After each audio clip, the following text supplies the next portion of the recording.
Hey, aloha NSCA and all of our BLC guests. We want to thank you sincerely for honoring us with the Employee Engagement Stepping Up Award.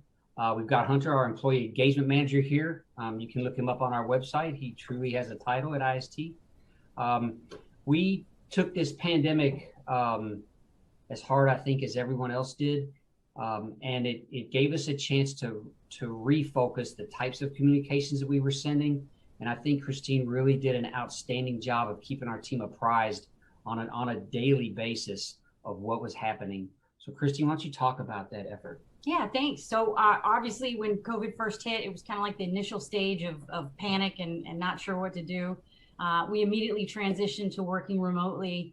The majority of our staff that did work remotely. There was a couple people who really insisted on still coming to the office.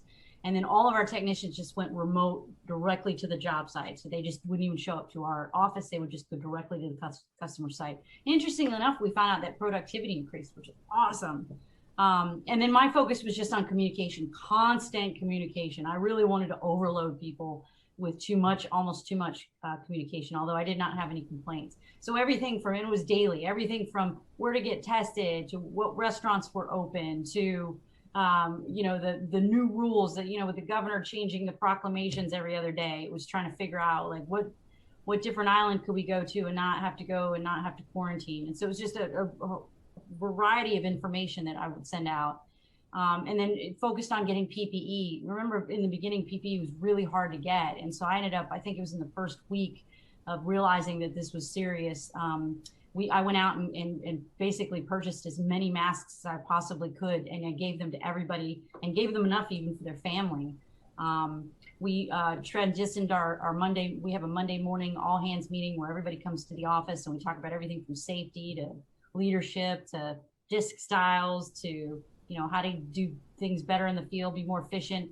And we had to transition that to remote. So we immediately got on the Zoom meetings and started doing it remote, and realizing soon, I think it was after the first or second meeting, how really there was a lack of engagement. And so we really tried very hard. I think it was Andrew's idea to really start to just ask questions instead of being in a one-way conversation. And so it was things like, what are you afraid of? What are you concerned about? What's COVID, look like for you and your household? And wow, we had a lot of real emotion behind that. Some people were freaked out because they were scared that they were going to get it. Some people didn't want to work.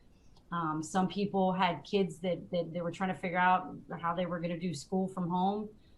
We had one guy who couldn't seem to get rice. Remember that? I don't know if it's just Hawaii. You couldn't get rice and toilet paper, the two most important things in Hawaii. And so we went out and we went to Costco and got him a whole big bag of rice, but the guy was crying. I mean, it's just the sheer emotion and the panic that kind of people had. But I think giving them a forum to have a discussion about it kind of eased or calmed their fears, at least in the initial stages. And then we kind of moved on, right? We kind of moved on to the second phase, right? And this was once we knew we were in it for the long haul.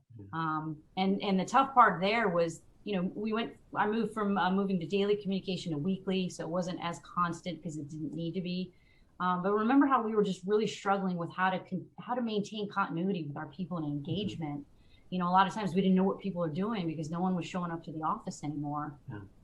So we really gamified it. We did. Gamified communications. We did. So we had a lot of sessions, a lot of team building events where, it was just smaller groups. And so we had like one team building event. We had like 5 people and we gave them $100 and said, hey, go grab some lunch and do a team building exercise and then film a video of you. And we put all those videos and pictures together and we put it on our LinkedIn page as, hashtag Save Hawaii's Businesses. Because one of the things was they had to support a local business.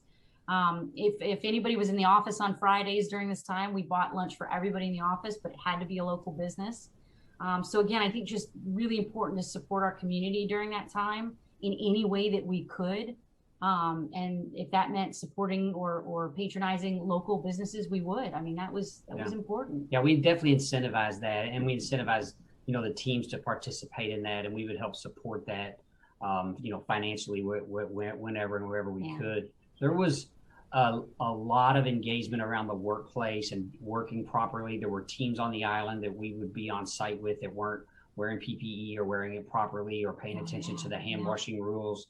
Our guys end up having to talk to the general contractor and say, hey, what's with this? I thought your on-site rules were X. Why aren't these guys paying attention, and people in Hawaii don't like to be like that, but it's what it took.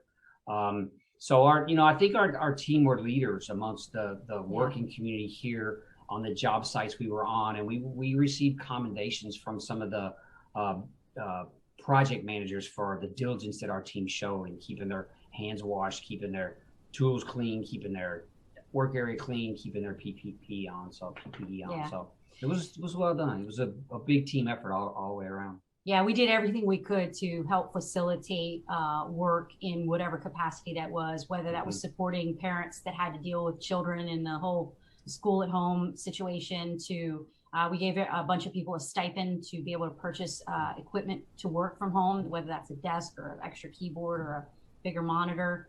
And again, I just think at the end of the day, we all kind of sell the same products, and the key difference is just our employees, and us understanding how valuable our employees are, and probably the single most important asset that we have. Being able to give back in a time of pandemic was extremely important. And I won't lie, we were kind of winging it. we pretty much just tried anything to see what worked. I mean, we had virtual happy hours, and we had team building sessions, and we had, I mean, it was crazy. People, we'd be in Zoom meetings, and we'd see cats walk across the desk, and, children screaming, and it was a lot. It was a lot of stuff going on. But the team, they liked it. They responded well. They still like it. I think everybody loves the Monday morning meeting to this day. Yeah. There's definitely going to be a staple component there of checking in, with everyone, instead of it just being a sort of an outward bound training thing. We always give everyone, hey, does anyone need anything? But when you ask people to speak and you make sure to go around to each person and get something from them on a topic, that seems to just work wonders for engagement amongst everybody. I think everybody enjoyed that. And I think, look, at the end of the day, like, it's about resiliency. I mean, this has been going on for almost a year, and just being very grateful and very thankful that we're resilient, our team's resilient, and our company's resilient, and our industry's resilient. So we'll just keep churning forth. Everybody keep doing what you do. We'll all get through this together. Appreciate the award. Thank you. Yeah, aloha.